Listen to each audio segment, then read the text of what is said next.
मयो भवाय च नमः शङ्कराय च मयस्कराय च नमः शिवाय च शिवतराय च ॐ शान्ति शान्ति शान्तिः। फरीदाबाद के सभी आर्य समाजों के सभी अधिकारी वर्ग, महिला समाज, पुरुष समाज और पूरे भारतवर्ष से दिल्ली आदि सभी प्रांतों से और देश विदेश सर्वत्र स्थानों से सभी उपस्थित धर्म प्रिय सज्जनों, मातृशक्ति, जहां पर अभी अभी हम लोगों ने दीपावली का पावन पर्व मनाया है, महर्षि देव दयानंद के निर्वाण उत्सव को हम लोगों ने संपन्न किया है। उस इन सब पर्वों की आप सबको बहुत बहुत शुभकामनाएं। और भी अनेक अनेक पर्व हम लोगों के, तो कोई महीना कोई ऐसा जो है नहीं कि जो महापुरुषों को और किसी न किसी रूप में हम लोग अभी अभी भगवान को, सूर्य को भी भगवान कह देते हैं, तो सूर्य भगवान का छठ के रूप में बहुत बड़ी आराधना पूजा एक अपना पूरे भारतवर्ष में नहीं, उसको मीडिया ने दिखलाया विश्व भर में जहां जहां बिहार आदि प्रांतों से लोग हैं तो उन लोगों ने संपन्न किया। आइए पूरी श्रद्धा के साथ हम लोग जिस मूल विषय पर चर्चा कर रहे हैं वो चर्चा है यज्ञमय जीवन। हम लोग ये शब्द, तो मैं संस्कृत में बोलता हूं तो यज्ञमय बोलते हैं और उसको हिंदी में बोलते हैं तो प्राय हम लोग यज्ञमय बोलते हैं। गुजराती आदि में बोलेंगे तो यज्ञमय बोलेंगे। तो मूल शब्द है यज्ञमय, अथवा इसको यागमय हम लोग कहें। तो ये जो यज्ञमय जीवन है हम सबका, क्यों चाहिए यज्ञमय जीवन? पहला प्रश्न तो यही है। और इसलिए चाहिए कि यज्ञ में हमारा जीवन हो क्योंकि स्वर्ग कामो यजेत, ऋषियों का जो वचन है, जिसको स्वर्ग चाहिए, जिसको, और स्वर्ग का मतलब कई बार हम लोग सोचते हैं, मस्तिष्क में बैठ गया कि हम स्वर्गीय जो नाम लगा देते हैं वो मृत्यु के बाद लगता है। गाजर आलू हम बना लोग देंगे, डरे इनको हुए हैं, गाजर आलू स्वर्ग का बड़ा से भी शौक है। डरे हुए लोग हैं। क्यों हम लोग स्वर्ग की भी ज्यादा चर्चा सुनना करना नहीं चाहते हैं, क्योंकि मस्तिष्क में बना हुआ है फला स्वर्गीय हो गया, तो स्वर्गीय नाम लगाते हैं तो मृत्यु के बाद की बात। और यज्ञ क्या करता है? हमें स्वर्ग में प्रतिष्ठा देता है। तो क्या मरने के बाद हमें जल्दी से मृत्यु हो जाएगी, ऐसा कुछ ये भय की जरूरत नहीं है। स्वर्ग का सीधा सा अर्थ है इहैव स्वर्ग इहैव नरक। अगर हम स्वर्ग की बात करते हैं तो इसका अर्थ है हम नरक नहीं चाहते हैं। और नरक जीते जी हम जब भोग रहे होते हैं, और तीन भगवान कृष्ण के हम लोगों ने इस पर चर्चा विशद रूप से की भी है। त्रिविधम नरकस्येदम द्वारम नाशनम आत्मनः, तीन नरक के द्वार स्पष्ट रूप से कहे गए, काम, क्रोध और लोभ। भगवान कृष्ण कहते हैं तस्मात् एतत् त्रयम् त्यजेत। ये काम, क्रोध और लोभ, ये तीन नरक के सीधे सीधे द्वार कहे गए हैं। इसका सीधा सा अर्थ है जब हमारे जीवन में यज्ञ प्रवेश कर जाएगा, स्वर्ग प्रवेश करेगा, तो ये तीन चीजें हमारे जीवन में वासना की भांति नहीं होंगी। तब काम, क्रोध, लोभ का जीवन हम नहीं जी रहे होंगे। तब हमारे जीवन में अगर कुछ होगा तो हम निष्काम होंगे। ऋषि दयानंद कहते हैं कि जब व्यक्ति कर्म करे, जब जीव एम शरदः शतम आदि जो हम लोग व्याख्या करते हैं, और जिजी विशेत शतम समाह, जब ये भगवान की वेदवाणी कहती है, तो वहां पर कुर्वन् एव इह कर्माणि, कर्मों को करते हुए। और ध्यान देना, यज्ञ का जो सबसे बड़ा मूल अर्थ है वो है यज्ञों वही। आप सब एक बार अपने मन में बोलिए, यज्ञों वही श्रेष्ठतमम कर्म। और इसको अर्थ ऐसे मत कीजिए कि श्रेष्ठतम कर्म यज्ञ है।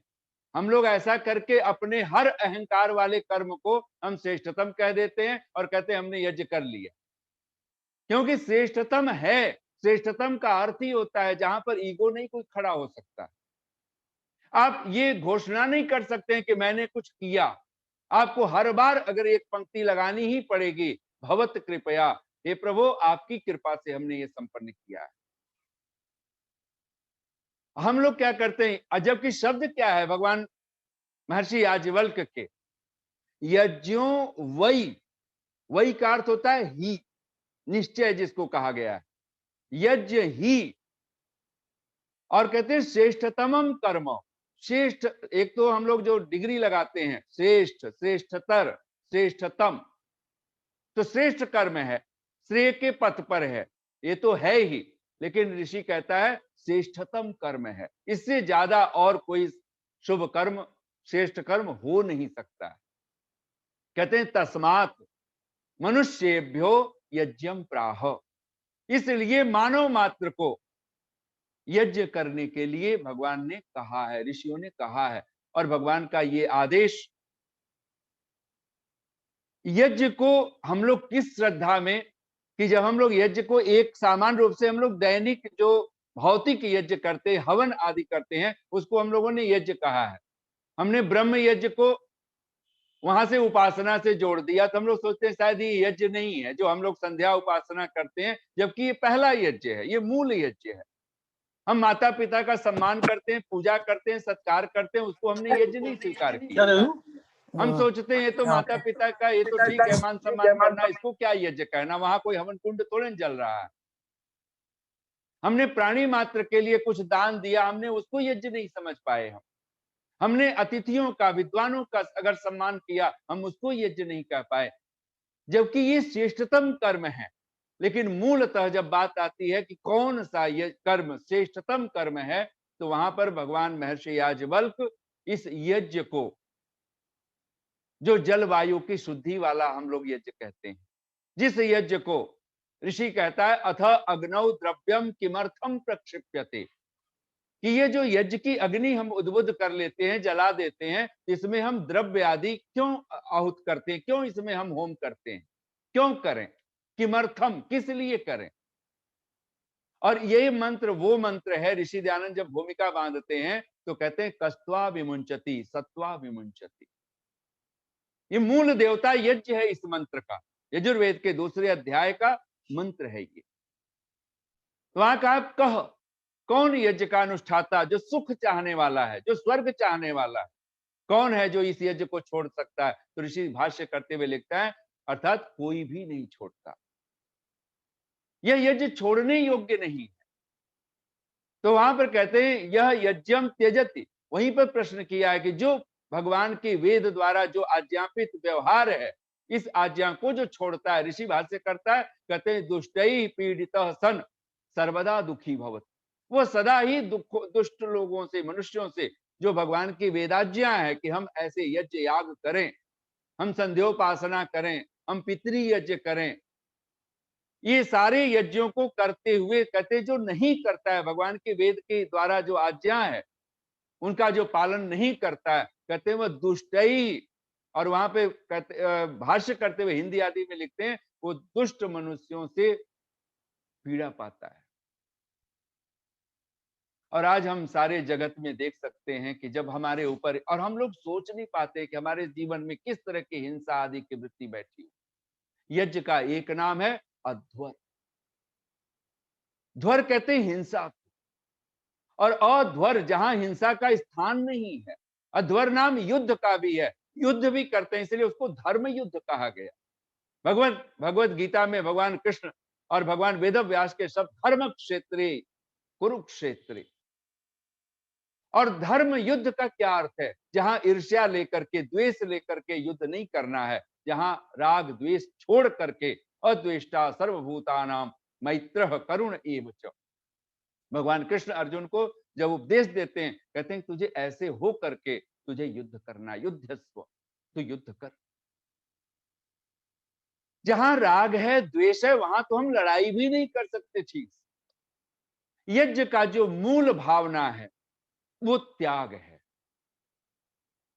तेन त्यक्तेन भुंजी था। इसलिए तो बार बार एक प्रार्थना हम लोग करते हैं, इदन्न मम, इदन्न मम, इदन्न मम, क्योंकि जो यह मेरा नहीं है, जो कुछ भी है, कस्य शुद्ध धनम, किसका है?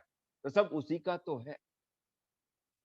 तो वहां जब ऋषि कहता है अथ अग्नौ द्रव्यम किमर्थम प्रक्षिप्यते, ये दूसरा यज्ञ है, देव यज्ञ। और इस यज्ञ में हम इतने सारे, यहाँ पर केसर, कस्तूरी, सुगंधित, घृत आदि अनेक पदार्थ आहुत करने का विधान है। और ऋषियों ने लिखा है जितनी मात्रा में करें उतना अद्भुत है, उतना अति उत्तम है। और इसीलिए ऋषि दयानंद सत्यार्थ प्रकाश में लिखते हैं, इसीलिए ऋषि महर्षि राजे महाराजे लोग बहुत सा होम करते थे, बहुत सा लिखा हुआ। वो छोटे से हवन कुंड में करके हम इतिश्री कर लें कि हमने यज्ञ कर लिया।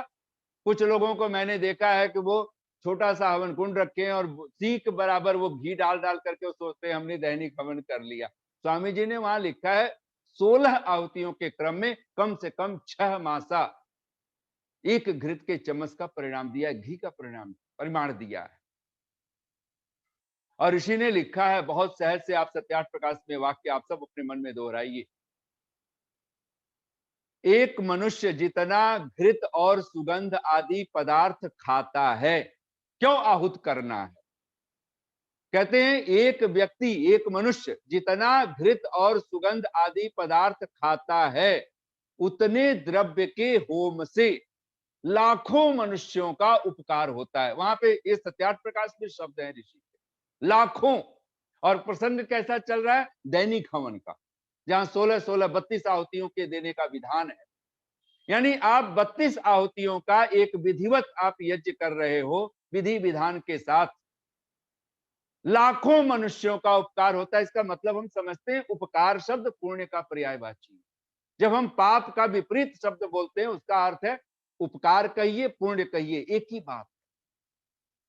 बिना किसी शोर शराबे के, बिना किसी तरह का चल रहा कार्यक्रम, शोर शराबा किए बिना आप अगर दैनिक हवन भी करते हैं तो लाखों गुना हम पुण्य के भागी होते हैं। ये अर्थ है ऋषि ध्यान। और ऋषि तब कहता है कि ऋषि महर्षि राजे महाराजे लोग बहुत सा होम करते और कराते थे, अब भी वैसा प्रचार हो तो कहते हैं ये आर्यावर्त देश, क्योंकि जब होम का प्रचार था तब आर्यावर्त देश रोगों से रहित और सुखों से पूरित था। यानी यज्ञ के दो विधा, ये देव यज्ञ की, अग्निहोत्र की बात की है ऋषि। कहते हैं कि जब तक ये होम का प्रचार रहा, ये आर्यावर्त देश रोगों से रहित था और सुखों से पूरित था। कहते अब भी वैसा हो, प्रचार हो तो वैसा ही हो जाए। निसंदेह प्रचार तो धर्म प्रचार शब्द है, प्रचार तो धर्म का होना चाहिए, प्रचार तो यज्ञ का होना चाहिए, प्रचार तो होम हवन का होना चाहिए। लेकिन आज विडंबना यह है कि आज इसके प्रचार को हम लोग दुष्प्रचार समझ लेते हैं, और जो आटा दाल चावल और दुनिया भर के संसार के प्रचार हो रहे हैं उसको हम स्वीकार कर चुके हैं, ये तो बिल्कुल ये जायज है, ये तो होता ही है, तो विज्ञापन चलता ही है। सचमुच में अगर विज्ञापन चलने चाहिए तो सत्य का चलना चाहिए था, धर्म का अगर सचमुच में जिस दिन हमारी संस्कृति, वैदिक संस्कृति उदात्त रूप में होगी, उस दिन धर्म का प्रचार होगा, संसार का प्रचार करने की जरूरत नहीं। आटे में मिलावट तभी तक है जब तक वो ब्रांडेड बना दिया गया, जब तक वो जेनरिक रहता है। आटे में कोई मिलावट आप कैसे कर सकते हो? इसको जेनरिक है तो आप कर ही नहीं देखा पाओ। जा सकता। लेकिन जब आप किसी पैकेट में बांध कर फला आटा लिख देंगे, फला चावल लिख देंगे, तभी वहीं पर मिलावट शुरू है। फला मिल्क, दूध दूध है, उसमें मिलावट कैसे कर सकते हैं? लेकिन जब दूध का कोई ब्रांड बना दिया जाए तो मिलावट स्वाभाविक हो जाता है। इसलिए प्रचार किसका किया जाए? होम का प्रचार। ऋषि दयानंद के शब्द हैं, जब तक ये होम का प्रचार रहा। ऋषि दयानंद प्रचार शब्द प्रयोग करते हैं तो वेद विद्या का प्रचार रहा। ये वेद विद्या और होम, और बहुत विडंबना आप देखिए कि हम लोग ऋषि दयानंद इस यज्ञ को कितना महिमापूर्ण देते हैं। एक बहुत छोटा सा मंत्रांश है, आप सब अपने मन में बोलिए, ओम प्रतिष्ठा। और ये मंत्र, जब इस मंत्रांश का जब ऋषि भाष्य करते हैं, ओम का क्या अर्थ है? हम लोग सोचते हैं ओम अर्थात ईश्वर का नाम है, सर्वोत्तम नाम है, मुख्य नाम है, निज नाम है, बिल्कुल ठीक है। लेकिन जब इस मंत्र का वो भाष्य करते हैं तो कहते हैं हे जगदीश्वर, वहां मंत्र है इह मादयंताम ओम प्रतिष्ठ, विश्वे देवा आदि शब्द करके आता है। तो कहते हैं कि हे जगदीश्वर, इह इस जगत में, इस संसार में, विद्वानों के हृदयों में। अब विद्वान ऋषि दयानंद केवल विद्वान को एक कोई जो शास्त्रों को पढ़ लिया है उसी को नहीं कहना चाहते हैं, वो विद्वान हर एक मनुष्य को कहना चाहते हैं जो समझ से अपने आप को भरा हुआ है, जो ब्राह्मण है, क्षत्रिय है, वैश्य है, कहीं ना कहीं अपने आप को योग्यताओं से जोड़ दिया है, जो द्विज बनने की यात्रा पर निकल पड़ा है, वो सब विद्वान है, वो मनुष्य। अर्थात इसको सीधी भाषा में कहें, जो मननात मनुष्य कह करके पुकारा है, उन सबको ऋषि विद्वान कहना चाहता है।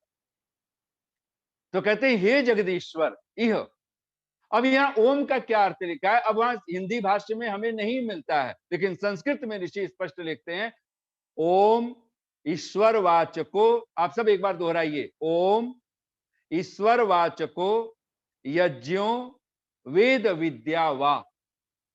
ये तीन अर्थ ऋषि ने ओम शब्द के दिए हैं।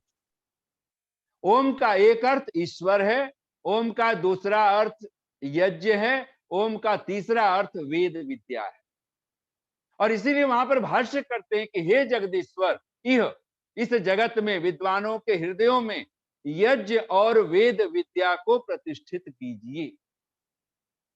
दो चीजों की प्रतिष्ठा हमारे मस्तिष्क में, हमारे हृदय में होनी चाहिए। कहां हृदय में किसकी प्रतिष्ठा हो, तो यज्ञ की और वेद विद्या की। अगर ये दो आपके हृदय में बैठे हुए हैं, और ध्यान देना हम करते वही हैं जो हमारे दिल में जो चीजें बैठी होती हैं, जो दिमाग में बैठी होती हैं वो हम नहीं करते हैं सारी जिंदगी। हम करते वो हैं, हम कुछ भी कर्म करना चाहते हैं उसको आप दिल में बिठा लीजिए, आप देखिए कि आप कर पड़ेंगे, चल पड़ेंगे उस तरह। इसलिए तो हम लोग दो पंक्तियां बोलते हैं ना, जो करना है वो कर गुजरो, ये दिल की राय है। क्योंकि जो बात दिल में बैठ गई, हृदय में बैठ गई, अगर काम क्रोध बैठ गया, ध्यान देना सारी दुनिया ब्रह्मचर्य सिखाएगी, सारी दुनिया संयम सिखाएगी, और हम वासना का खेल खेलते रहेंगे। सारी दुनिया कहेगी क्रोध नहीं करना है, और हम क्रोध का, अहंकार का खेल खेलते रहेंगे। क्योंकि बात लगती है अरे डांटेंगे नहीं, बोलेंगे नहीं, क्रोध नहीं करेंगे, तो बात बनेगी कैसे? हमारे मस्तिष्क में वो बात बैठी हुई है सचमुच में। इसलिए धर्म का जो लक्षण है, अंतिम लक्षण है, वो क्या है? अगर एक शब्द में अगर भगवान मनु कह देते हैं अक्रोध, उसका अर्थ वो कह रहे हैं कि अक्रोध, अकाम, अलोभ, ये तीनों शब्द वो प्रयोग करना चाहते हैं। धर्म जब आपके जीवन में, हमारे जीवन में आता है, क्रोध विदा होता है, कामनाएं विदा हो जाती हैं, जिसको कबीर ने बहुत प्यारे शब्द में कह दिया, चाह गई चिंता मिटी। ये जो काम है, जिसको नरक कह दिया गया, वो कौन सा काम है जिसको कबीर चाह कह रहे हैं, जिसको भगवान बुद्ध आदि ने तृष्णा कह करके पुकारा है, जिसको ऋषियों ने ऐषणा कह करके पुकारा है, त्रिविध ऐषणा, पुत्र ऐषणा, वित्त ऐषणा, लोक ऐषणा, इसी का नाम काम है। और भगवान गीता में भगवान कृष्ण कहते हैं काम एष क्रोध एष रजोगुण समुद्भव। ये रजोगुण से उत्पन्न होने वाला, और धर्म के क्षेत्र में रजोगुण काम नहीं करता है, तमोगुण काम नहीं करता है। वहां तो आपको एक ही गुण चाहिए प्रकृति का, और वो है सतो। स्वर्ग की तरफ चलना है। यज्ञ सीधे सीधे हमें स्वर्ग में लाके प्रतिष्ठा देता है, सुख में प्रतिष्ठित करता है। और वो सुख तो भगवान कहते हैं यज्ञ और वेद विद्या। यज्ञ को बिठाइए, अपने हृदय में बिठाइए, वेद विद्या को अपने स्थान दीजिए, अपने हृदय में स्थान हम दें, और फिर देखें चमत्कार क्या होता है। तो वहां ऋषि कहता है कस्त्वा विमुंचति सत्वा विमुंचति, कस्मै त्वा विमुंचति, कहते हैं तस्मै त्वा विमुंचति। और वहां ऋषि कहते हैं जो परमात्मा की आज्ञा में अपना तन मन धन, अपना सर्वस्व न्यौछावर नहीं करता है, कहते हैं रक्षसाम भागोसी, वो राक्षस का मानो हो जाता है, वो असुरों का हो जाता है। जो हम यज्ञ याग में प्रयोग नहीं करेंगे, वहां एक बहुत कठोर शब्द जो ऋषि ने भाष्य करते हुए लिखा, जिसको आज तक हम लोग व्याख्या भी नहीं करते हैं और शायद समझ नहीं पाए। अगर यज्ञ का अर्थ हम देव यज्ञ करते हैं सीधा सीधा, और ऋषि ने देव यज्ञ के ऊपर लिखते हैं कि यह यज्ञम त्यजति ईश्वरो अपि तम त्यजति इति। जो यज्ञ को त्याग देता है ऋषि लिखता है ईश्वर भी उसको त्याग देता है। अब सोचिए कि कितना, जो ईश्वर ही त्याग देगा फिर हमारे पास बचा क्या, फिर हम कर क्या पाएंगे। और सचमुच में आज अगर हम देखें अपने जीवन को तो हमें ईश्वर ने मानो त्याग रखा, ईश्वर ने हमें छोड़ रखा। क्योंकि ईश्वर के छोड़ने का अर्थ क्या है, तो वहां प्रश्न किया कस्मै प्रयोजनाय, ईश्वर जो त्याग देता है उसको क्या होता है, तो कहते तस्मै दुखम एव स्यात्। वहां प्रश्न किया है तो वहां पे कि वो कैसे हो सकता है, तो वहां पे मान लो जैसे हम जिज्ञासा कर लें कि अरे जब परमात्मा सर्वव्यापक है, कण कण में है, क्षण क्षण में है, तो वो हमें छोड़ कैसे सकता है, ये तो बात ही बेबूझ है। तो वहां ऋषि लिखता है नहीं, ईश्वर छोड़ देगा तो होगा क्या, तस्मै दुखम एव स्यात्, उसको दुख ही हो। और परमात्मा का स्वरूप कैसा है, तो ऋषि कहता है सच्चिदानंद स्वरूप है, वो आनंद स्वरूप है। जो सच्चिदानंद स्वरूप है, जब उसने छोड़ दिया तो आनंद छोड़ दिया देना, सब सुखों का जो दाता है उसने सुख देना छोड़ दिया तो क्या मिला, दुख मिलना शुरू हो गया। और दुख जब मिले तो इसका अर्थ है हम भगवान से दूर हो चुके हैं। ये सीधा सीधा अर्थ है, हम यज्ञ से दूर हो चुके हैं, हम उसकी आज्ञाओं से दूर हो चुके हैं। और जितना यहाँ एक, अगर आप सत्यार्थ प्रकाश में एक वाक्य पढ़ना यज्ञ के विषय में, वहां केवल होम को लेकर के वो बोलते हैं, देव यज्ञ के विषय को लेकर के प्रश्न किया है, क्या होम करने के बिना पाप होता है। ये हम लोगों ने पहले चर्चा कर ली है, अगर ब्रह्म यज्ञ न करें तो ऋषि के सत्यार्थ प्रकाश के ही शब्द हैं कि वह मनुष्य कृतघ्न और महामूर्ख होता है, यानी महामूर्ख बनना हो और कृतघ्न बनना हो तो हम ब्रह्म यज्ञ न करें, सीधा पहला यज्ञ की व्याख्या। दूसरा वो कहते हैं क्या होम करने के बिना पाप होता है, क्या हम हवन ना करें, यज्ञ ना करें तो क्या हम पापी कहलाएंगे, पापी ठहरेंगे।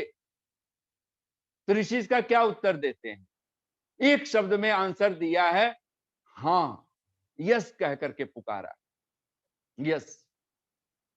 यानी अगर हम होम नहीं करते हैं, यज्ञ नहीं करते हैं, हम पापी ठहरते हैं, और पापी होने का सीधा सा अर्थ है दुख में पड़ जाना, दुखी हो जाना। जब जब हमने दुख झेला है तब ध्यान देना, तब तब हमने यज्ञ से दूरी बनाई है, यज्ञ से हम कहीं दूर हुए हैं, यज्ञ से हमने कहीं भिन्नता हमारी हो गई।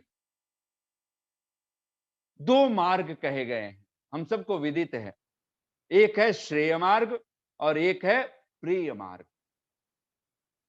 भगवान को सबसे ज्यादा अगर अगर आप पुरुष सूक्त, एक बहुत बड़ा सूक्त माना जाता है जो वेदों का, वो है पुरुष सूक्त, इसमें परमात्मा की अपार महिमा का वर्णन किया जाता है। सहस्त्र शीर्षा आदि कह करके उन मंत्रों में अगर आप पढ़ेंगे तो कहा तस्मात यज्ञात सर्वभूतः ऋचः सामान्य जज्जिरे, उस परमात्मा को कैसा कहा, यज्ञात, यज्ञ स्वरूप कह करके पुकारा। वह परमात्मा यज्ञ स्वरूप है। और कहते हैं कि सचमुच में अगर हम परमात्मा के उपासक होना चाहते हैं तो कहते हैं ईश्वर वद विद्वद भी भवितव्यम, अगर हम उसके होना चाहते हैं उस जैसा बनना होगा। परमात्मा कैसा है, तो यज्ञ स्वरूप है वो, सर्वभूत है वो। और इसीलिए कहा, यहाँ वेद का मंत्र है, हम लोग जब बोलते रहते हैं तो हम शायद ऋषि का जो भाष्य है उस पर क्या उपलब्ध है, अयम यज्ञो भुवनस्य नाभि। वो कौन सा यज्ञ है जो भुवन की नाभि कहा, तो वहां पर यज्ञ का अर्थ करते हैं यज्ञो वही विष्णु, यज्ञ विष्णु का स्वरूप है, यज्ञ परमात्मा का स्वरूप है।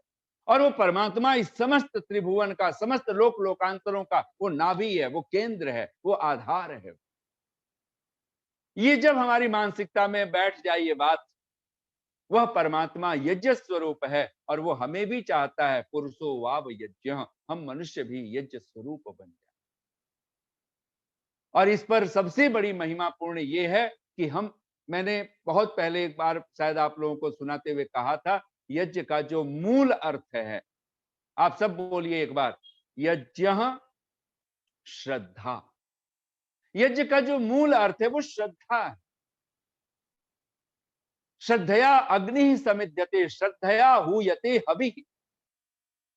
बिना श्रद्धा के हम ना तो अग्नि उद्भुत कर सकते हैं और बिना श्रद्धा के ना हम आहुत कर सकते हैं। अगर आपके पास श्रद्धा है, और श्रद्धा का एक ही अर्थ है जो ऋषियों की भाषा में है, सत्य को धारण करना, सत्य को पुष्ट करना। हमारे पास ओंकार है, हमारे पास यज्ञ है, हमारे पास वेद विद्या है, और इन तीनों को अगर कहीं प्रतिष्ठा देनी है सबसे पहले, तो अपने मनो मस्तिष्क में हम प्रतिष्ठा दें, अपने हृदय में भी उसे बिठा लें और अपने मस्तिष्क में भी उसी को उजागर करके रखें। हम लोग पंक्तियां बोलते हैं ना, जिस पे तेरा कर्म नहीं होता वह कभी मोहतरिम नहीं होता, वह श्रीमंत नहीं होता। जिस पे तेरा कर्म नहीं होता, कृपा नहीं होती, जिस पे तेरा कर्म नहीं होता वह कभी मोहतरिम नहीं होता। पा लिया राज ये जिंदगी जिसने, उसको मरने का गम नहीं होता। खुश जो तेरी रजा में रहता है, उसको गम में भी गम नहीं होता। तेरे दर का गधा एक भिखारी भी, तेरे दर का गधा एक शहंशाह से कम नहीं होता। एक बार उसके दर का भिखारी भिक्षुक भी बन करके, और ऋषि दयानंद ने एक जगह नहीं अनेक जगह भाष्य करते हुए लिखते हैं, जब भी कुछ याचना करें, कुछ मांगे, तो किससे मांगे? एकमात्र कहते ईश्वराद एव याचनी। सब सुख ईश्वर से ही कामना करने योग्य है। ऋषि दयानंद का एक वाक्य है, आप सब, और शायद 18वें अध्याय जो यजुर्वेद का 18वां अध्याय, जिसको बार बार चमस चमस चमस करके याद आता है कि आयुर्यज्ञेन कल्पताम, ऐसे ऐसे करके यज्ञेन कल्पताम, यज्ञेन कल्पताम, उन मंत्रों में ऋषि का भाष्य एक छोटा सा वाक्य है। आप सब बोलिए एक बार अपने मन में, सबसे उत्तम मोक्ष सुख से लेकर, सबसे बड़ा सुख क्या है? मोक्ष का सुख। सबसे उत्तम मोक्ष सुख से लेकर अन्न जल पर्यंत, सबसे साधारण जो भौतिक फिजिकल सुख है हमारा, अन्न जल, सबसे उत्तम मोक्ष सुख से लेकर अन्न जल पर्यंत पदार्थों की याचना एक ईश्वर ही से करनी चाहिए। यहां ऋषि लिखता है एक ईश्वर ही, भी नहीं लिखा है, ही लिखा है। ईश्वराद एव, ईश्वर ही से याचनीयम, याचना करनी चाहिए। यज्ञ का सीधा सा अर्थ है कि मेरे पास जो कुछ है, देनहार कोई और है, देता है दिन रैन। आज मेरे पास घृत है, अन्न है, जल है, मैं बांट रहा हूं, कहीं आहूत कर रहा हूं, कहीं भगवान के आदेश में मैं उसको किसी तरह से अगर उसको देव पूजा में, संगतिकरण में, दान में यूज प्रयोग कर रहा हूं, तो कहते हैं देनहार कोई और है, देता है दिन रैन, लोग भ्रम मुझ पे करें, ताबिद नीचे नैन। ये क्षमता हमारी हो जानी, अकड़ करके यज्ञ नहीं हो सकता है। दंभम बिना यह क्रियते, आचार्य चाणक्य का एक बहुत प्यारा ये कहना चाहिए वाक्य है, सूत्र है। धर्म किसको कहें? जहां वो कहते हैं दानम धर्म, इसको मानो और खोल दिया है। दंभम बिना यह क्रियते सधर्म। और यज्ञ का नाम पूरी पूरी विधा में अगर आप देखें तो ये यज्ञ, यजुर्वेद का एक नाम यज्ञ वेद भी कहते हैं।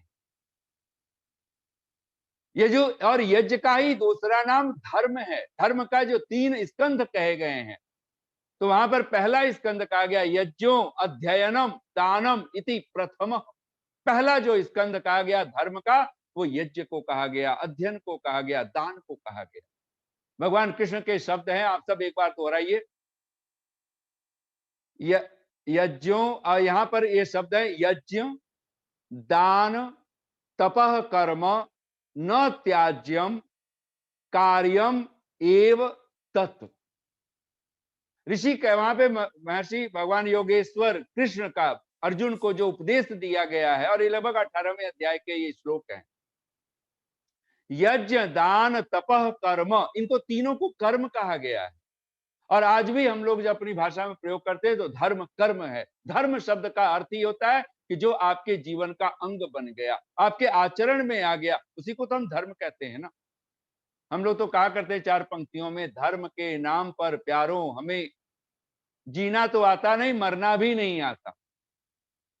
तो धर्म के नाम पर प्यारों हमें मरना नहीं आता हमारी। और यहां पर आप देखें कि अब विडंबना क्या है, धर्म के नाम पर प्यारों हमें मरना नहीं आता, लहू से कासा ये तकदीर, कासा कहते हैं प्याले को, लहू से कासा ये तकदीर हमें भरना नहीं आता, हमारी तबाही का कारण है बस इतना मित्रों, जीते जी की घटना है। हमारी तबाही का कारण है बस इतना मित्रों, हमें कहना तो आता है मगर करना नहीं आता। धर्म का अर्थ है जब आपका आचरण में वो परिवर्तित हो जाए। यज्ञ आपके जीवनचर्या का व्यवहार है। यज्ञ आपको सात्विक कर्ता बना देता है। और यज्ञ वो विधा का नाम है कि जहां पर हम देव पूजा, संगतिकरण और दान, ये तीन घटनाएं हमारे जीवन में घटनी शुरू हो जाती। ऋषि दयानंद जब इन यज्ञ की व्याख्या करते हैं, बहुत प्यारा मंत्र है, यजुर्वेद का पहले अध्याय का 31वां मंत्र है। उसका एक मंत्रांश आता है, तेजोसी शुक्रम असि अमृतम असि नाम धाम नामासी। और वहीं पर ऋषि का जब भाष्य करते हैं तो पूरी श्रद्धा के साथ में तो कहते हैं, प्रियम देवानाम अनाधृष्टम देव यजनम असि। ये देव यज्ञ के ऊपर वो कहते हैं तेजोसी, जो प्रकाश प्रदान करने वाला। और प्रकाश का अभी अभी तो हम लोग दीपावली का पर्व मनाए, तो क्या हमने केवल लाइटिंग जला लेने को, बाहर का प्रकाश कर लेने को प्रकाश कहते हैं? हम सबको पता है असतोमा सदगमय, ये प्रकाश, सत्य का प्रकाश, सत्यार्थ प्रकाश। जब हमारे जीवन में यज्ञ आता है तो क्या होता है, तेजोसी, हम तेज से युक्त हो जाते हैं, हम प्रकाश से युक्त हो जाते हैं। ये और वहां ऋषि दयान ने इसको दोनों परक जोड़ा हुआ है, यज्ञ ईश्वर परक भी, इसकी जो व्याख्या है तेजोसी, तो वहां इसका नाम ईश्वर भी किया है और इसी का नाम यज्ञ किया है। दोनों अर्थों में लिया हुआ है, देव यज्ञ अग्निहोत्र को लेकर के भी ये सारे अर्थ। शुक्रम असी, जो शुद्धि का हेतु है, जो शुद्ध कर देने वाला है। पवित्रम असी, अगर हम यज्ञ से जुड़ते हैं हम पवित्र होते चले जाए, छल कपट से रहित होते चले जाएं। वहीं वे पुनः कहते हैं वो अमृतम असि। और ऋषि दयानंद जब इसका भाष्य करते हैं कि यह यज्ञ क्या करता है, तो कहते हैं मोक्ष सुख का देने वाला। और फिर कहते हैं धामासी, अत्यंत और अन्न आदि का, जल अन्न आदि की शुद्धि करने वाला है। अनेक प्रकार के जो हमारे निसंदेह जो हम लोग मानते हैं आज प्रदूषण है, पर्यावरण, अगर इसको अधिकार होता, अगर कहीं सत्ता में व्यक्ति समझ होती लोगों को, तो शायद हम यज्ञ के माध्यम से जितना बड़ा प्रदूषण को दूर करने का जो कार्य हो सकता था। और ये सरकारी विल पावर के साथ में, सत्ता के विल पावर के साथ में आज बहुत बड़े बड़े हब सेंटर बने होते हैं हमारे पास यज्ञ। और इसीलिए तो ऋषि ने लक्ष्य आहुति, 2 लाख 2 लक्ष आहुति तक देने के विधान, बड़े बड़े यज्ञ कुंड बनाने के विधान किए। आज हम सब अद्भुत रूप से समझ सकते हैं। और ये जो यज्ञ करने वाले ऋषि ने तो वहां लिखा है, कोई वस्तु नष्ट नहीं होती है, सिर्फ रूपांतरण होता है, अवस्था परिवर्तन होता है। और जो अग्नि के अंदर जो गुण है, इसलिए तो माता को अग्नि कहा गया, पिता को अग्नि कहा गया, आचार्य को अग्नि कहा गया है, अतिथि को अग्नि कहा गया है, परमात्मा को अग्नि कहा गया है। और इसीलिए तो वेद का पहला मंत्र ही अगर हमारे जीवन में है, अग्निम ईडे पुरोहितम, हम अग्नि की पूजा करने वाले, हम प्रकाश की पूजा करने वाले। और अग्नि का जो आध्यात्मिक अर्थ हम सबको पता है, वो है ज्ञान, वो है ज्ञान, विवेक, प्रज्ञा, मेधा, बुद्धि। हम परमात्मा को ज्ञान स्वरूप कह करके, ऋषि दयानंद तो विज्ञान स्वरूप में लिखा है, तो विज्ञान का अर्थ है विशेष ज्ञान, न कि वो साइंस की भौतिक बात कर रहे हैं। तो ऋषि जब कहता है यज्ञो वै श्रेष्ठतमम कर्म तस्मात् मनुष्येभ्यो यज्ञम प्राह, तो यज्ञ का सीधा सा अर्थ है हम स्वर्ग के में प्रतिष्ठा वाले हम कर्म करने। हमारे जीवन से ये काम, क्रोध, लोभ, ये जो मूल नरक के द्वार हैं, जो यही वो नरक की अवस्था लाके खड़ी कर देते हैं। मैंने सुना है कि एक बार 4 युवक बैठे हुए थे, और चारों युवकों ने चर्चा की कि हम यही धरती पर स्वर्ग हमारे पास हो सकता है। बोले क्या हो? तो बोले चाइनीज फूड, घर में चाइनीज फूड, जर्मन की लेटेस्ट मॉडल की कार, अमेरिकन, वो सारे अमेरिका से ज्यादा प्रभावित थे, उन्होंने तो अमेरिकन डॉलर कह दिया, नहीं तो अरब में भी वो कुछ करेंसी है जो डॉलर से भी बहुत बड़ी है, पाउंड भी डॉलर से बहुत बड़ा है। लेकिन उन्होंने एक सीधा सामान्य कहा हमारे जीवन में स्वर्ग हो सकता है। और वो स्वर्ग कैसे उतर सकता है? कि घर में हमारे चाइनीज फूड हो, जर्मन की लेटेस्ट मॉडल की कार हो, अमेरिकन डॉलर हो, और सारे इंडियन थे वो सारे युवक, तो कहते हैं और इंडियन वाइफ हो, कि कितना भी कुछ भी कहो सब सुन लेती हैं, बर्दाश्त कर लेती हैं जो भी। और आयु की, और भी अभी अभी तो करवा चौथ मनाया, अभी अभी तो न जाने कितने व्रत। तो कहा कि इंडियन वाइफ हो तो फिर घर में स्वर्ग है। तो वहां से एक साधु गुजरते थे और मुस्कुरा के वो थोड़ी दूरी पे खड़े हो गए। तो फिर युवकों ने कहा नरक क्या हो सकता है? स्वर्ग तो ये हो गया, फिर नरक क्या है? तो वही फिर अपनी वो कहते हैं कि फिर अब सारे चारों बोल पड़े, घर में चाइनीज कार हो, अब फूड था, स्वर्ग था, अब चाइनीज कार हो, जर्मन फूड हो, उबली उबली चीजें खाने को मिले, और कोई ज्यादा जैसे आजकल बच्चे हो रहे हैं बस घी नहीं खाना, दूध नहीं पीना, सारी जो हमारी वैदिक परंपरा की चीजें जो स्वास्थ्यप्रद थी, आज उन सबको हम छोड़ बैठे हैं, हमारे बच्चे भी छोड़ बैठे हैं। तो कहते हैं कि चाइनीज कार हो, नरक, Chinese car, German food, Indian salary, जो रुपए पैसे आए महीने में तो वो इंडिया के रुपए आए, इंडियन सैलरी, और चारों थे तो वो इंडियन थे, और बोले और अमेरिकन वाइफ आ जाए तो फिर नरक। आप सोच सकते हो ये तो नरक स्वर्ग की। तभी वहां से साधु गुजरा और उसने, साधु ने कहा भाई तुम अभी युवा हो, यंग दिख रहे हो, और तुमने अगर ये चीजें मस्तिष्क में स्वर्ग नरक की बना ली है, तो क्या तुम अपने नेताओं अभिनेताओं को नहीं देखते हो, जिनके पास डॉलरों में रुपए हैं, जिनके पास जर्मन की एक कारें नहीं कई कई कारें हैं, इंडियन वाइफ उनके पास है, चाइनीज फूड का प्रचार वो लोग करते हैं तो चाइनीज फूड उनके घर में पड़ा हुआ है। तो फिर ये तिरुपति बालाजी, ये सिद्धि विनायक के रात रात को ये घंटों घंटों नंगे पांव ये चक्कर कौन काट रहा है? ये नरक की यात्रा कौन कर रहा है? यहाँ जीते जी नरक भोगना। स्वर्ग इसका नाम नहीं है कि हम आउटर इन सब चीजों को, वेल्थ को हम खड़ा करें। स्वर्ग तो उस अवस्था का नाम है जब आपके जीवन में यज्ञ प्रवेश कर जाए, जब आपके जीवन में दान प्रवेश कर जाए, जब आपके जीवन में त्याग प्रवेश कर जाए। त्यक्तेन भुंजी था, ऋषि कहता है जगत से चित्त को हटा करके हम संसार को उपभोग भोग करें, बांटे। यहां पर जिस दिन दाता बन करके जिएंगे, ध्यान देना वही ढंग। एक बार एक साधु से किसी ने पूछ लिया, बोले महाराज जीवन में हम क्या करें? तो बोले भगवत गीता पढ़ी है? तो उसने कहा कि हाँ पढ़ी है। तो बोले गीता को 10 बार बोलो, क्या क्या बने, क्या शब्द बनता है? तो गीता गीता बोलेंगे, तागी तागी शब्द सुनाई देगा। तो बोले कि तागी सुनो ना सुनो, एक बात साफ साफ आ रहा है, त्यागी बनो, त्यागी बनो। और ये सचमुच में अगर हम चाहते हैं अपने जीवन में सुख, शांति, समृद्धि सब तरह का, तो उसका एक ही अर्थ है हम जीवन में त्याग को महत्व दें। और इसलिए यज्ञ का अर्थ है जो कुछ हमारे पास है हम त्याग सकते हैं कि नहीं त्याग सकते, क्योंकि एक दिन चाहे अनचाहे ये शरीर भी त्याग के जाना पड़ेगा। ये पंक्तियां फिर याद कर लीजिए, मैंने अभी अभी 2-4 दिनों में मैंने कई जगह पे दोहरा दिया है।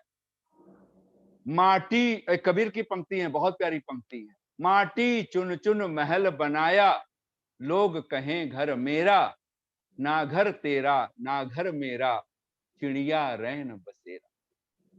कौड़ी कौड़ी माया जोड़ी, जोड़ भरेला थैला।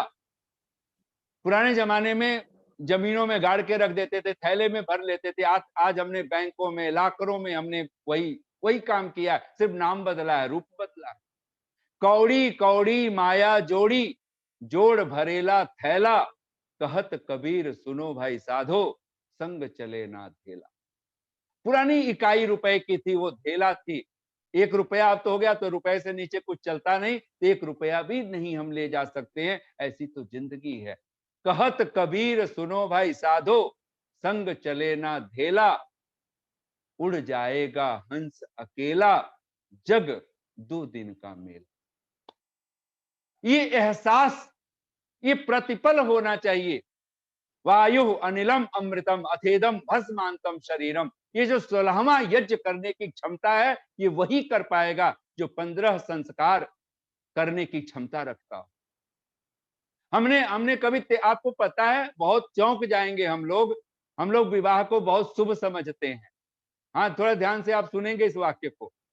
हम विवाह को बहुत शुभ समझते हैं, और है भी शुभ। इसमें कोई आज विवाह की कोई चर्चा करे और वहीं पर कोई मृत्यु की याद दिलाए, तो हम उसको, उसके दुश्मन बनते हुए हमें ज्यादा देर नहीं लगने वाली। और यही भारत में ही, दूर की तो बात छोड़ो, अमेरिका आदि की, चंडीगढ़ में 13 नाम का सेक्टर नहीं है। 13 की संख्या इतनी अशुभ मान ली गई है। और वो भी सुनते हैं कि आर्किटेक्ट जो फ्रांस आदि का था, जिस जमाने में चंडीगढ़ को बसाया गया, तो उसने बसाई होगी, तो उसके दिमाग में भी रहा होगा कि 13 संख्या तो अशुभ होती है, 13 को रखना ही नहीं है। और ये चंडीगढ़ किसकी राजधानी है? पंजाब की राजधानी है। पंजाब किसकी धरती है? गुरु नानक देव की धरती, जिसको कहते 13 ही 13 कह करके सब लुटा दिया था एक बार। और 13 को वो शुभ मान रहे हैं, 13 13 कह रहे हैं।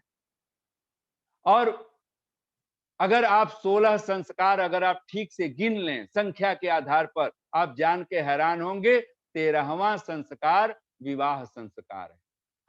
विवाह संस्कार की जो संख्या है वो 13वीं, आप जैसे भाषा बोलते हैं ना, 13वीं 14वीं 15वीं 16वीं अगर कहें, इस भाषा में बोलें।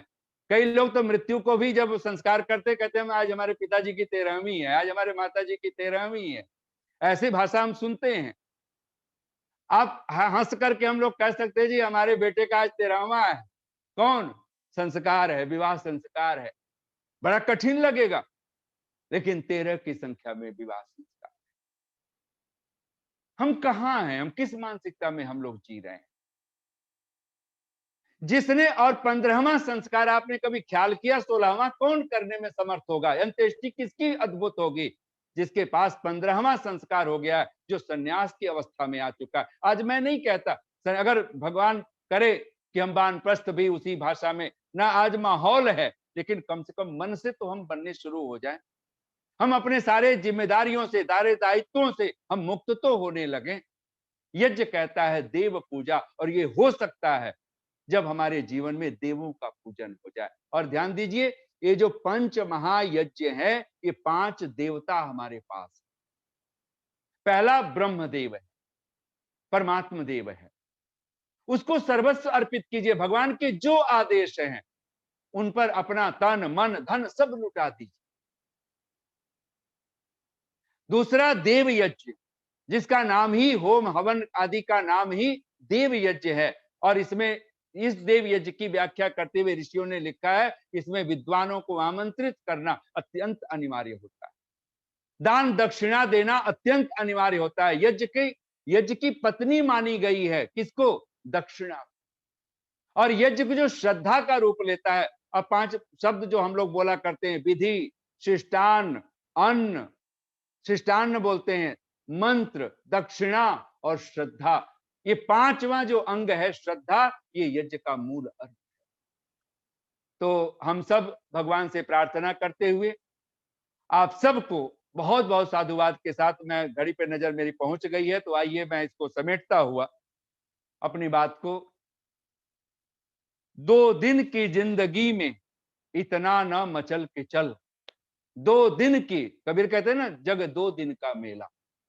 2 दिन की जिंदगी में, नहीं तो बहुत पुराने कवियों ने तो कुछ अलग ढंग से लिखा ना, उम्रे, वो कहते हैं पंक्तियां, 4 दिन की जिंदगी, तो कहते हैं उम्रे दराज मांग लाए थे 4 दिन, 2 आरजू में कट गए 2 इंतजार में। तो 4 दिन की जिंदगी कुछ लोग कहते हैं, कहते हैं तो 2 आरजू मांगने मांगने में, प्रार्थना प्रार्थना में, कामना कामना में, और 2 अब मिला, अब मिलेगा, अब मिलेगा, उस 2 इंतजार में कट गए। 2 दिन की जिंदगी है। और सचमुच में अगर इसको कवियों ने देखा, अश्वत्थे वो निषदनम परणे वो वस्तुतः, हमारे मस्तिष्क में यज्ञ की महिमा बैठ जानी चाहिए। ये जो 5 देवता हैं, इन देवों का पूजन करने वाले हम बने। और पूजन करने का सीधा सा एक अर्थ आप मस्तिष्क में बना लीजिए, समय देना। हम कभी इनसे दूरी बनाने वाले ना बने। मैं अंत में ये वाक्य बोल रहा हूं। एक साधु, उसके पास बहुत सारे शिष्य बैठे हुए हैं। शिष्यों ने कहा कि महाराज आप कुछ उपदेश कीजिए, हमारी ये जिंदगी है, हम अपने जीवन को सुख से, शांति से भरपूर करना चाहते हैं, क्या करें, कैसे करें? तो कहते हैं, गुरु ने पूछ लिया कि एक बात बताओगे, ये सूरज, ये चांद, ये सितारे, ये धरती, ये आकाश, इनकी आयु कितनी है? तो सब हंस पड़े, बोले महाराज इसकी आयु बहुत लंबी है, इसके तो साइंस आदि पढ़े, बहुत लंबी आयु है। तो कहते हैं गुरु ने तत्क्षण दूसरा प्रश्न कर दिया, इनकी इतनी लंबी आयु का राज क्या है? इनकी इतनी लंबी आयु है, ये चंद्रमा ऐसे ही दिखता है, सूरज ऐसे दिखता है, ये धरती ऐसे दिखती है, चांद सितारे ऐसे दिखते हैं, इनकी इतनी लंबी आयु का राज क्या है? तो सारे शिष्य चौंक गए, बोले ऐसे तो हमने कभी सोचा नहीं, कभी विचारा नहीं। और अंत में जब किसी शिष्य ने कुछ नहीं बोला, तो कहते हैं सारे शिष्यों ने हाथ जोड़ के गुरु से ही कह दिया कि महाराज, गुरुदेव आप ही बताएं कि इनकी इतनी लंबी आयु का राज क्या है? और आप जान के हैरान होंगे कि गुरु ने जो वाक्य कहा, गुरु ने कह दिया, शिष्यों ने सुन लिया, हम भी सुन लेंगे। और मैं तो कहा करता हूं कि बाहर से हम भले बदले ना बदले, हमारा शरीर ना बदले, हमारी चाल चलन दिखने में ना बदले, लेकिन भीतर सब कुछ बदल जाना चाहिए। गुरु ने कहा इनकी इतनी लंबी आयु का एक ही राज है, ये धरती, ये सूरज, ये चांद सितारों का, कि ये ध्यान से इसको पकड़ लीजिए, हृदयंगम कर लीजिए इस वाक्य। इनकी इतनी लंबी आयु का एक ही राज है, ये अपने लिए नहीं जीते हैं, ये औरों के लिए जीते। और कहते हैं इतना भर सुनना था, सारे शिष्य अवाक देखते रह गए। यज्ञ का सीधा सा अर्थ है अपने लिए जीना हमने छोड़ दिया, हम औरों के लिए जीने लग गए, हम परोपकार के लिए जीने लग गए। और ये परंपरा हम माता पिता बनकर के बच्चों के लिए जीते हैं, फिर धीरे धीरे हमारा वो दायरा बढ़ता है, हम अपने सगे संबंधियों के लिए जीते हैं। विवाह ऋषि दयानंद यजुर्वेद भाष्य में लिखते हैं, शायद 16वें अध्याय के अनेक मंत्रों के भाष्यों में, कि जब विवाह संस्कार हो तो ये भी पति पत्नी जो वर वधू के रूप में है, वो ये भी प्रतिज्ञा करें। तो वहां पर वो कहते हैं ये भी प्रतिज्ञाएं करें, ये भी प्रतिज्ञाएं करें। तो वहां पर बहुत सारी प्रतिज्ञाएं करवाई जाती हैं। उस प्रतिज्ञाओं में कहा जाता है कि जहां आप लोग एक परस्पर एक दूसरे के प्रति प्रेमपूर्ण व्यवहार करेंगे, एक दूसरे के साथ छल कपट का व्यवहार नहीं करेंगे, वहीं पर हम माता पिता के लिए, हम गुरु आचार्यों के लिए, अतिथियों के लिए भी आप सुख देने वाले कार्य करेंगे। ऐसे अनेक प्रतिज्ञाएं जो विवाह संस्कार के निमित्त ऋषि वहां पर भाष्य करते हुए लिखता है। तो निसंदेह हम चाहते हैं कि हमारे जीवन को हम यज्ञ में बना पाए, हमारा जीवन यज्ञ से ओतप्रोत हो, हम देवों का सम्मान करने वाला बने, हम देव पूजा करें, अग्निहोत्र करें। और इसके लिए सबसे महत्वपूर्ण चीज है, वो है श्रद्धा। इस श्रद्धा को लेकर के जिस दिन हम चलेंगे, तो फिर क्या होगा, 2 दिन की जिंदगी में इतना न मचल के चल, दुनिया है चल चलाव का, रास्ता संभल के चल। इसलिए भगवान कहते हैं ओम प्रतिष्ठ, हे जगदीश्वर, हम लोग प्रार्थना करें, हे जगदीश्वर, इह इस संसार में हम मनुष्यों के हृदयों में यज्ञ और वेद विद्या को प्रतिष्ठित कीजिए। और इस पर हम लोग कभी चर्चा करेंगे कि यह यज्ञ कब फलीभूत होता है, हमारे वेद कब सफलीभूत होते हैं, हमारा मानव जीवन कब सफलीभूत होता है। और उसका एक सूत्र है, आप सब अपने बार अपने वाक्य दोहरा लीजिए अपने मन में, सब बोलिए, अग्निहोत्र फला वेदा।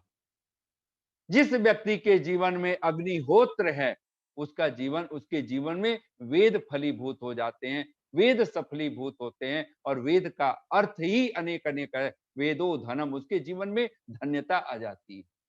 वेद ज्ञान है, उसके जीवन में विवेक की प्रधानता हो जाती है। वेद विचार है, वो विचारशील बन जाता है। वेद लाभ है, उसके जीवन में शुभ लाभ की अवस्था हो जाती है। वेद चेतन, उस परम सत्ता का बोध कराने वाला पावन शास्त्र है। सचमुच में उसे भी वो जान लेता है, स्वयं को और स्वयंभू परमात्मा को। आइए अंत में 4 पंक्तियां बोलते हुए वाणी को विराम। और ये 4 पंक्तियां आप सबने सुनी हुई भी हो सकती हैं, न भी सुनी हो, तो मैं उसको बोल रहा हूं। तुम प्रतीक्षा में हमेशा खड़े थे और मैंने ही न देखा।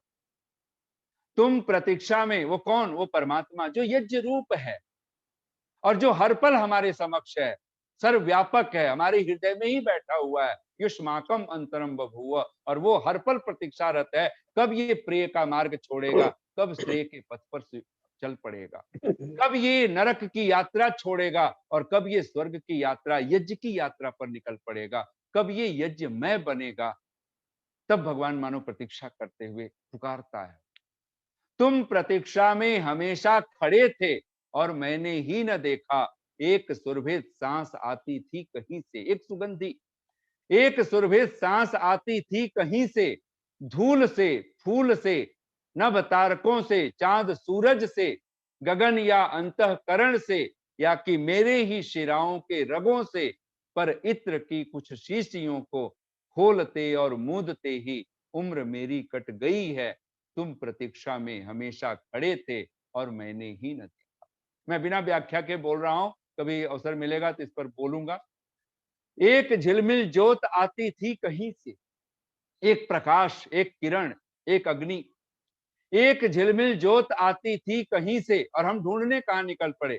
सरोवरों से, नद निर्झरों से, सागरों से, बिजलियों के पायलों से, या कि मेरे ही त्रिगों के दायरों से, पर मृत्तिका के, पर मिट्टी के, पर मृत्तिका के दियों को जलाते और बुझाते ही उम्र मेरी कट गई है। एक हीरक से हृदय में तुम जड़े थे और मैंने ही न देखा। तुम प्रतीक्षा में हमेशा खड़े थे और मैंने ही न देखा। सचमुच में हम अपने हृदय को जिस दिन उस परमात्मा के स्वरूप को आत्मसात कर लेंगे, वहीं पर धन्यता का जीवन होगा, वही स्वर्ग का जीवन होगा। और वहीं पर हम कह पाएंगे कि हे प्रभु, जिसके लिए प्राप्तम प्रापणीयम क्षिणा छेतव्या क्लेशा, जिसको पाना था वो मैंने पा लिया, जिसको जानना था वो मैंने जान लिया। जो नष्ट करने योग्य क्लेश आदि थे, अविद्या आदि, मैंने वो सब छिन्न भिन्न कर दिए, नष्ट कर दिए। इतनी शांति और प्रेम से आप सबने सुना। बहुत बहुत साधुवाद, बहुत बहुत धन्यवाद। ओम शम। बहुत बहुत धन्यवाद आचार्य जी। बहुत सुंदर चर्चा आपने यज्ञ में जीवन के विषय के संबंध में की, और अभी ऐसा लग रहा है कि बहुत कुछ सुनना अभी शेष है इस विषय में, क्योंकि बहुत ही जो है विशद विषय है, बहुत ही बड़ा इसका स्कोप है। तो आपने बहुत सुंदर चर्चा आज हमारे मध्य में की।